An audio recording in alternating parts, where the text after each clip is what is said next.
Muchas gracias, ya estamos listos para la mesa. Aldrin Briseño, buena tarde. ¿Qué tal, José Luis? Siempre un gusto saludarte, saludar contigo a la gente que amablemente nos ve y nos escucha y saludar también, ya listo, Freddy Heredia. Freddy Heredia con su vellocino de oro, a ver qué trae. Cuántas ideas brotan de su molesquine en este día viernes. Como dice el programa de López Dóriga, hay que tirar la primera provocación. A ver. Yucatán, tercer lugar nacional de empleo.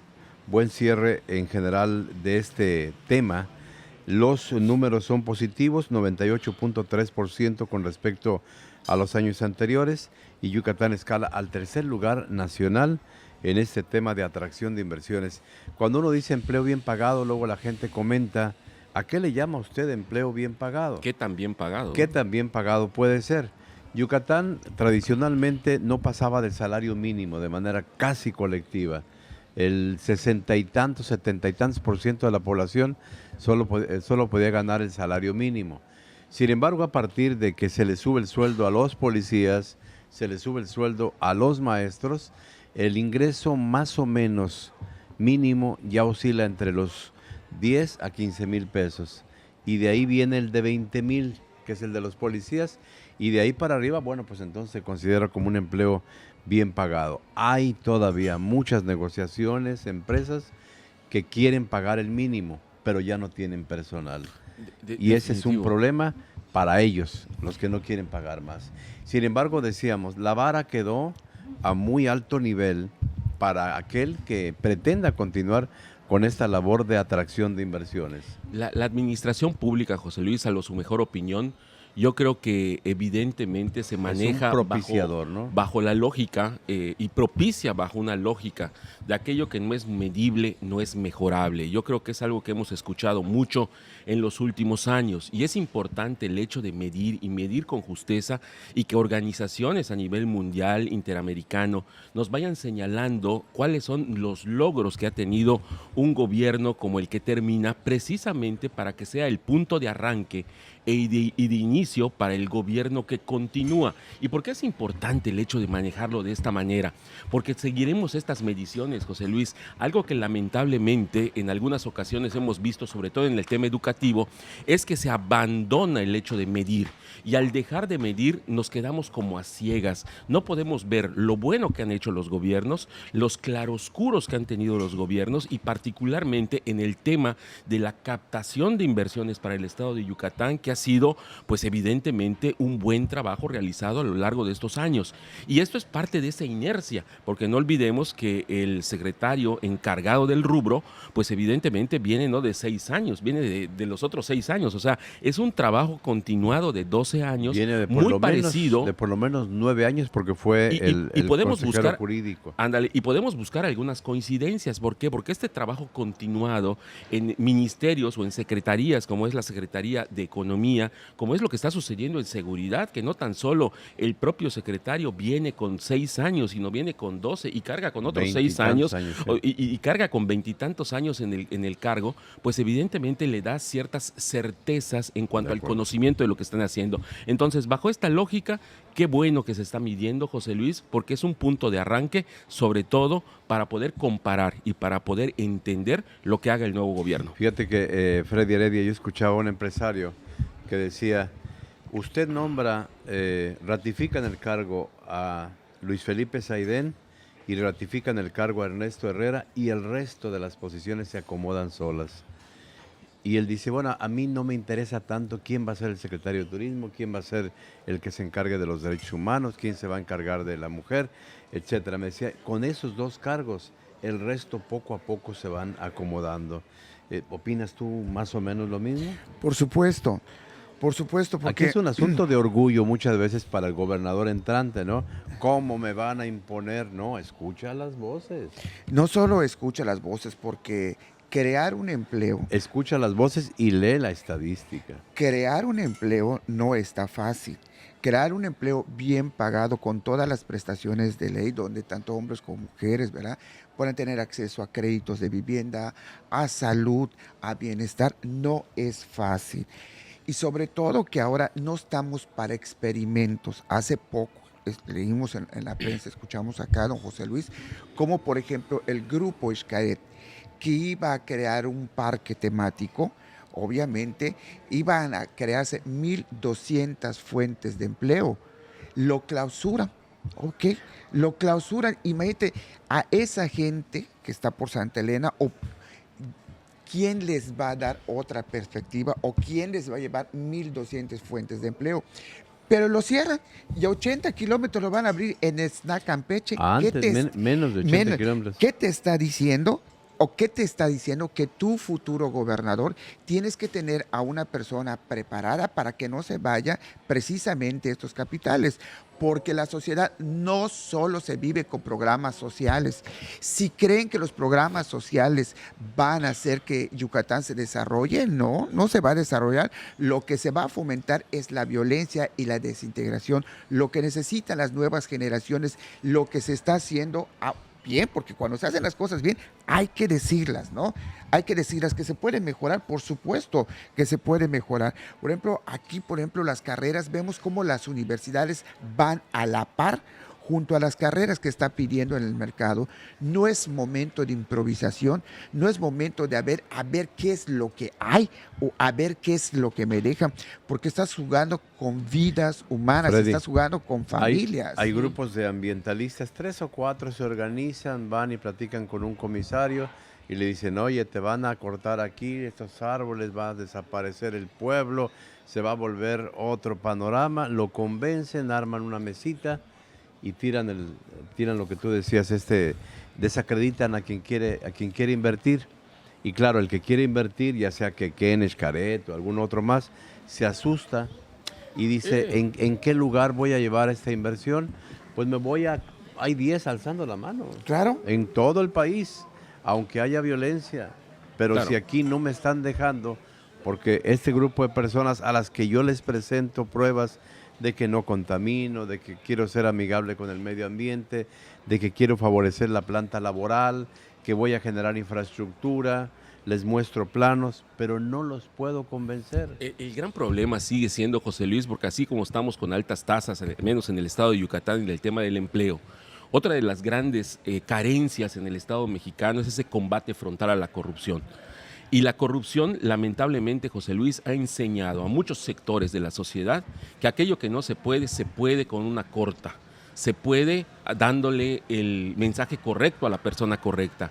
Y eso es lamentabilísimo porque se obvia el cumplimiento de la ley en este tipo de proyectos. No está mal que Xcaret venga cumpliendo todos los efectos de carácter para eso ambiental. tenemos a la Semarnat. Toda la ley. Para eso tenemos a los expertos para que exactamente. vigilen. ¿Y qué es lo más exactamente. importante? A la Semarnat, Efectivamente. a la Profepa, al Estado. Y con todos ellos, Las universidades las mismas. propias universidades. La UADY. Pero ¿cuántos de ellos han escuchado un dictamen público con respecto a un proyecto que genera esa importancia en una población? ¿Cuándo se ha hecho público lo público? Esa es una de las principales preguntas que nos tendríamos que ¿Cuándo hacer. le preguntaste a los Porque la directamente opacidad, interesados? no, y se puede preguntar, Claro, aquí en pero Mérida hay que desarrollamos publicarlo. una Yo voy agenda. más allá, hay que publicar y hay que hacer público lo público, porque la opacidad lo único que hace en muchas ocasiones es buscar estos espacios para entonces cómo nos arreglamos por debajo de la mesa, y tanto por uno por el otro lado. Entonces yo sí coincido con ustedes que son necesarios ese tipo de pesas y ese dos tipo de medidas. Dos pesas y dos medidas. Por ejemplo, estamos viendo ahorita en los medios de comunicación cómo sigue contaminando el Tren Maya, el manto acuífero, en el tramo número 5. Pero ahí pasó Pero encima. ahí pasó encima, hasta macas le ponen para que no se chorre el diésel. Y vemos, por ejemplo, en Valladolid y en Xcaret, lo cerraron. Y te van a decir 1,200 fuentes de empleo. Entonces, ¿se está midiendo igual? ¿O porque yo creo, por ideologizar un proyecto en donde las masas populares lo necesitaban, porque si viviera Felipe Carrillo Puerto estuviera llorando de alegría? Por favor. Y te digo qué es lo que sucede, que muchas veces no se publicitan estos argumentos en pro y en contra, para que finalmente haya un dictamen. No, y sobre ese lo que dictamen, pasa es que se oye la voz del que grita más fuerte y más grotescamente. entonces ese es el problema. Porque, Estamos cuidado. regresando a un no imperio de la Porque, ley. cuidado. Estamos regresando al poder del más Bueno, fuerte. Vamos, Ojo, ¿eh? vamos Ok. a la pausa rápidamente. Si tuvieron cerrada 60 horas la carretera Puebla y el gritón, no pasó nada. un gritón con 3 o 4 Eso es lo que hay que tener cuidado que tres no o suceda ¿Sabes en cómo Yucatán. desalienta la delincuentes. inversión eso? Cuidado. Cerraron. ¿Sabes cuánto Claro, desalienta la claro. inversión? 60 horas en la carretera Puebla por un pleito de un ejido. Y No so- pagaron miles y miles de vehículos en colas de 50 a 60 kilómetros para llegar a la caseta y nadie del gobierno, de gobernación, interviene, resuelve, nadie. El manejo político, José Luis, a veces derriba el sentido común, a veces derriba el trabajo de las funciones y atribuciones que tienen que hacer los organismos gubernamentales. ¿Y sabes qué es esto? Tenemos que irnos 2 pasos atrás y ver cómo ha crecido este tipo de manifestaciones. Era impensable ver hace 20, 25 años este tipo de cierres carreteros, porque si bien hay derechos, este discurso de los derechos lo que ha generado es no hablar de los deberes, no hablar de las obligaciones. Así es. Y desgraciadamente, como todos tenemos derechos, pues entonces el derecho que más vale es el derecho que yo puedo asumir por la fuerza. Y lo que estamos viendo son estos despliegues de fuerza. Y ojo, José Luis, estamos viendo cómo va creciendo este tipo de discursos, porque incluso en la ciudad de Mérida, que se pensaba o se decía es que nosotros los yucatecos no son de hacer este tipo de Sí, pero hay mucha situaciones. arribazón, ¿eh? Hay mucha arribazón. Por lo que tú quieras, pero ha habido este crecimiento en este tipo de discursos en donde, como no me resuelven mis demandas, ha habido una inacción, una incapacidad por parte del gobierno, porque no hay gente que quiera poner la cara para tratar de resolver esos problemas, porque ante cualquier error te quitan la cabeza. Entonces, ese tipo Mira, de situaciones, el miedo por ejemplo, genera todo esto. Este empresario yucateco que fue a Puebla precisamente a invertir para hacer aires acondicionados. ¿Por qué se quitó de Puebla? Porque además de inseguro tenía que Estás pagar hablando derecho. de Aitem. Sí, claro, Aitem. tenía que pagar derecho de piso. ¿Qué es lo que hizo? Ya no pudo estar cerca de los centros o de las fábricas como está Aguascalientes, la Ciudad de México. Tuvo que regresar al sureste para poner su fábrica.